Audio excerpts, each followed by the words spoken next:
everyone, and welcome to Griffith University News. I'm China, and I'll be your host today. I'm joined today by my fabulous panel, Jason and Michelle. How has your week been? It's been awesome. It started out with mountain climbing. I went on a Justice League ride at Movie World and have been working very hard. So Wow. good. Oh, that sounds fun. Well, I've also had a really active week. I got a chance to go up to Byron Bay, and I learned how to surf. And I got out my first time. Hey. So kind of a born natural, you could say. Wow, that's great. Well, we have a lot to talk about today, so let's get right into it. Recently, it has come out that radio broadcaster Alan Jones has said that Prime Minister Julia Gillard's recently deceased father had died of shame because of all the lies his daughter had told. He has since publicly apologized to Miss Gillard, but is it too little too late? Jason, what do you think of this? It's definitely too little too late. That was the most insincere apology I've ever heard. So many caveats and oh, but this and but this. He said while he was giving the speech, he was saying, oh, but I heard someone say this, as if that's, precludes him saying it, makes it fine. This isn't the first time he's done something like this. It's an awful thing to say. It's intentionally offensive to many Australians, not just to the Prime Minister. It's just a horrible thing to do. Yeah, and it's also important to note he never actually said the words, "I'm sorry." And it seemed really insincere when he was talking to the press. It seemed almost as if he was trying to win back the press and the public as opposed to winning back Julia Gillard, though he probably never had her in the first place.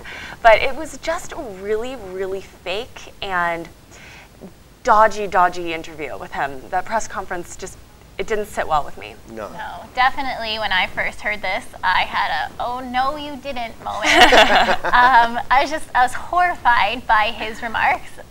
Take away the fact that she's the Prime Minister, take away the fact that she's in politics, she's a human being who just lost her father, and to have someone basically say that your father died because of you is just the rudest, horrible thing you can possibly say. And it's just disgusting that someone like this has such a public platform.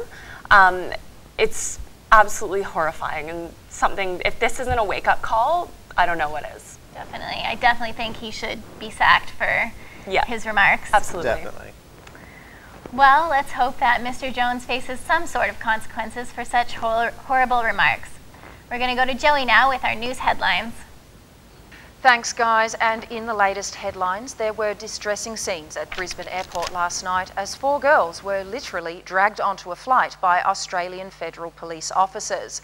The 4 sisters have been at the centre of an international custody battle and had been living in Australia with their mother until a court ruled they must return to their native Italy to live with their father. Other passengers witnessed the girls kicking, screaming and begging to remain in Australia. The girls are due to land in Rome later today. Former Speaker Peter Slipper has asked a court to dismiss a sexual harassment case against him amid concerns about his legal costs. Mr. Slipper said the court case would be financially debilitating for him, despite the fact that he's yet to hire a lawyer. The judge rejected the request, saying he had no choice but to fight the allegations. Political staffer James Ashby has accused Mr. Slipper of sexual harassment and is seeking $50,000 in damages. And a bit of humour to finish off with. A tiny town in the United Kingdom has taken first prize for having the most embarrassing name. A survey conducted by the British website Find My Past saw the coveted first prize go to the sleepy town of Shitterton in Dorset. Second place was won by nearby hamlet Scratchy Bottom, and in third was a small Scottish town called Broken Wind. And that's enough wind out of me. I'm Joey Kingman, and that's the latest from the newsroom. Back to you guys. Thanks, Joey. We're going to take a quick break right now, and we'll be back with more in a minute.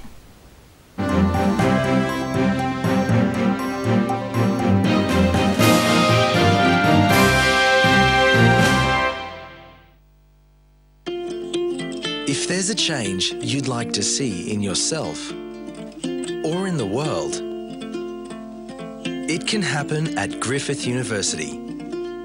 We've got over 300 degrees to help you make your first move after school or advance your career and play your part in the world.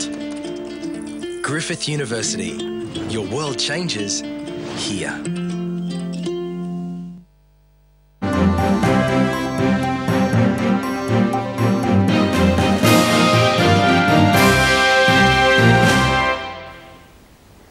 welcome back to Griffith University News. We're going to go right into another issue making news right now, safe injecting rooms. The Australian Medical Association's Victorian branch wants to trial safe injecting rooms in Melbourne, saying it would save lives by preventing overdoses and control the spread of certain diseases. The Victorian government, however, has rejected this idea. Do you think there should be more injecting rooms in Australia?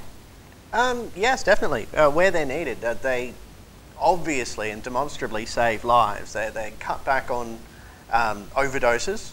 Since the King's Cross injecting room's been open, there's been 0 fatalities. Like, no one has overdosed there, and there's literally thousands and thousands of people go there. It's hugely cost effective, it's safe, it provides treatment options for people who need it the most.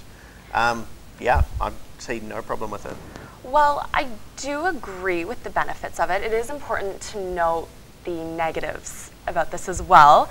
So I'm going to take that stance, and the way I see it, it's kind of giving addicts injections without the deterrent of disease. So I don't know how much, like, is it promoting it almost? It's very questionable to me. And also, it really is not good for tourists to establish a site like this. It really devalues businesses, prices of homes in the surrounding areas, and kind of attracts a bad crowd. It definitely is a double-edged sword. On one hand, you have this safe place for people to do something that they're going to do regardless of if there's a safe place, but on the other hand, it's illegal, and should you suffer the consequences of getting a disease or whatever comes of taking too many drugs. So it's definitely something that needs to be discussed. And also, these programs are funded by the Australian taxpayers, which not everyone is too happy about. Yes. But then saying that, other treatment programs like ambulances, hospitals, they're also funded by taxpayers. And if a program like this can prevent addicts having to use those services or having to get other forms of treatment, it actually saves quite a bit of money for the taxpayers. Well, there is only one in Australia right now, so I guess we'll just have to wait and see if more pop up in years to come. But it's definitely another controversial issue making news this week. So we're going to move on to something lighter now, and for that we move to Erica with your entertainment headlines. Thank you, guys. I'm Erica Carrera making headlines today. Mike Tyson passport won't be getting New Zealand's stamp of approval. Yes, you heard it right. Mike Tyson might be having a Maori tribal tattoo on his face, but that would not grant him permission to meet them personally. The country immigration department has denied the visa application after Tyson, who spent time in prison, was convicted of rape and served 3 years of a 6-year sentence in 1992. National laws prevent visas from being issued to those who have been served prison sentences of 5 years or more. Seems like Max Marks, the promoter for Tyson's charity performance in Auckland, is finding it hard to get New Zealand's approval of entry for Mike, but he says they will give it another go. The tickets to the event were selling for as much as $395. Pricey, Tiger. Now, we're sure why it would be a tragedy for your fans if they cannot make it if they pay that price. Well, we could continue on this subject for quite some time, but let's get on our second story. Ashton Kutcher is ready to settle down once again. Shocking news to all Kutcher's fans. Sorry to disappoint you, but seems like Mila Kunis has got Ashton under her skin. That's right, an insider has confirmed that the pair is talking about marriage and children, and that Ashton misses the security of being married. Despite the fact that Kutcher is not officially divorced from his wife Debbie Moore, seems like he's ready to settle down again. The pair have been dating for only a few months, but been friends for over a decade. But who are we to judge? Perhaps that might be just a lot like love. And moving on to another news. Robert Pattinson and Kristen Stewart agreed to no sex therapy to save their relationship. Newly reconciled couple have signed up to a no sex pact after enlisting the services of a Hollywood shrink. The pair split in July following Stewart's public affair with the married Snow White and Huntsman director Rupert Sandler. And now they have employed the services of a top Hollywood shrink to help them healing process. They've been ordered to sleep in separate beds for at least a month while they work on communicating, healing wounds, and trust exercise. We wish them luck and hope it works out. And in happy news this morning, we have a new mom in town, and that is Siri Barrymore, who welcomed baby girl Olive, born last Wednesday. The actress and husband Will Coltman released a statement saying their firstborn is healthy, happy, and welcomed by the whole family. Congratulations to the new parents. This is Erica Carrera, and this was the latest headlines in entertainment. Stay tuned for more news next week. Back to you guys in the studio. Thanks, Erica. Now, Miley Cyrus is never one to be too far away from the headlines, whether it be a drastic new haircut or just making her fiancé mad via Twitter. This past month, Miley tweeted, and I quote, "Ever feel like you want just something more? Not sure what exactly. Passion, perhaps?" Sources say that her fiancé, Liam Hemsworth, was hurt by these comments and has asked Miley to take her Twitter down. Jason, do you think Miley and other people overshare their personal lives on social media? They do. Like, it's an obvious problem that people do overshare things. But saying that, it's social networking. Like, that's what it's for. It's for people to express themselves. And if that's what she was feeling at the time, I wouldn't feel comfortable censoring her, saying that she's not allowed to do that.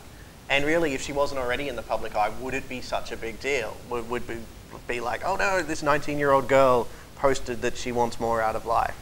But because she's in the public eye, we're like, this is massive. But I don't really see the big deal.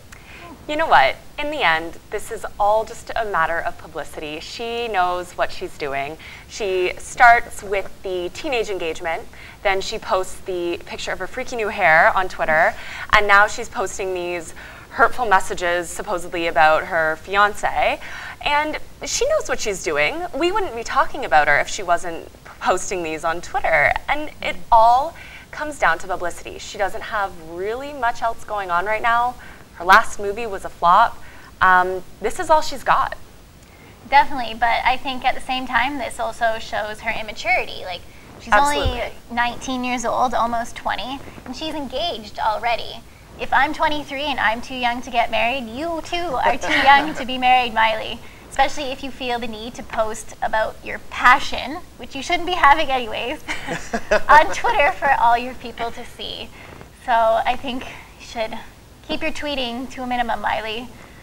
Yeah, agreed. Well, also, how do we know that that's what she was tweeting about? Like, sources close to them say that, but there's always sources close to them. See, that's why she's so smart, though. She's making an ambiguous tweet so people will talk about it, you know? Yeah. Possibly, but I don't know. I'm giving her the benefit of the doubt. You owe me one, Miley. She may be smarter. She may be smarter than she looks. I guess we'll just have to wait and see if Miley and Liam make it to their I do's. We're going to go to another quick break now, and your sports and weather are next.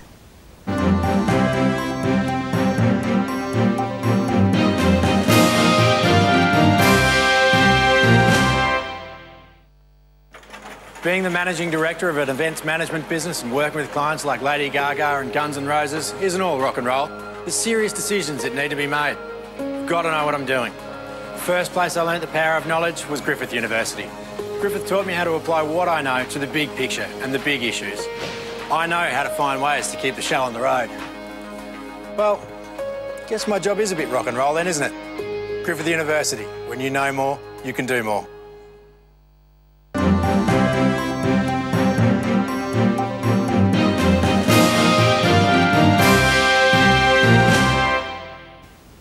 Welcome back to Griffith University News. We're going to go to Amy now with your sports headlines. Thanks, China. Here's what's making today's sporting headlines. Surfing's world title race has been blown wide open, with current leader and two-time world champion Mick Fanning being knocked out of the Quicksilver Pro in France. The Tweed Local Shock Round 3 exit opens the door for fellow Australian Joel Parkinson and 11-time world champion Kelly Slater to make up ground heading into the business end of the ASP season.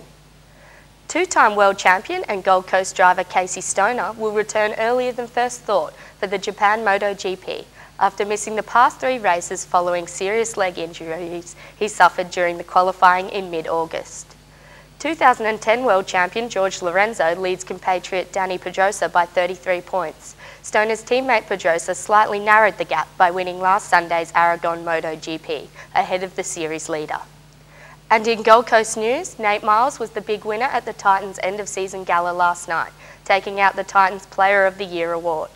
David Mead was given the inaugural The Preston Award, named after club icon Preston Campbell. The fullback had few expectations when he arrived at Jupiter's Casino and couldn't have been more surprised when he was chosen as the player who best embodies Preston's work ethic, attitude and commitment. Mead said, "It's a shock, but overall I'm satisfied with the season." And lastly, the Suns have emerged as favourites to bring home Kurt Tippett with a front-ended 5-year deal worth $3.5 million. It can be revealed Gold Coast Football Department and Chief Executive Travis Auld have issued Tippett's management with a clear "we want you" message and were negotiating with his camp yesterday. That's all for today's sports headlines. Here's Zarek with the Cosmic Forecast. Good day. There are currently some large sunspots. These are big enough to be viewed without the assistance of a solar telescope. Laurie Kangas of Ontario was kind enough to share this picture showing the two spots' visibility. Just remember, when photographing sunsets, use your camera's LCD screen, not the optical viewfinder. Despite these sunspots, solar activity has been at low levels for the past 24 hours. The only notable change in activity is the above average amount of CMEs. 3 were observed in the past day as opposed to the usual 1 in every 5 days. The sun is nearing the lull of its 11-year cycle, so we should expect this frequency to peter out. Now let's have a look at the forecast. Solar activity is expected to remain at low levels with a slight chance for M-class events over the next few days. The geometric field is expected to be at mostly quieter levels on Saturday and Sunday and slightly rise to unsettled by Monday. And keep in mind, if you're travelling or going back home to Northern Europe at the end of the semester, aurora season is just ahead. The autumn brings in the best of the northern lights, and this year is expected to be a good one. I've been Zarek Hennessy. Keep your eyes on the sky. Cheers, guys. Thanks, Eric. Well, we're almost out of time now. Any big plans for the weekend? Yes, I've got the Theatre Sports Grand Championships in Brisbane this weekend at the Judith Wright Theatre, which should be awesome. It's teams from all over Australia coming together and competing for entertainment value. Oh, nice. Yeah, well, nothing too big, but I've taken up a new hobby, which is learning how to cook. So I'm going to host a small dinner party for a few friends and hopefully not burn all the food. Awesome. Well, I will be hermiting this weekend, catching up on a lot of homework. And I hope everyone has a better weekend than I will. Tune in next week for more Griffith University news.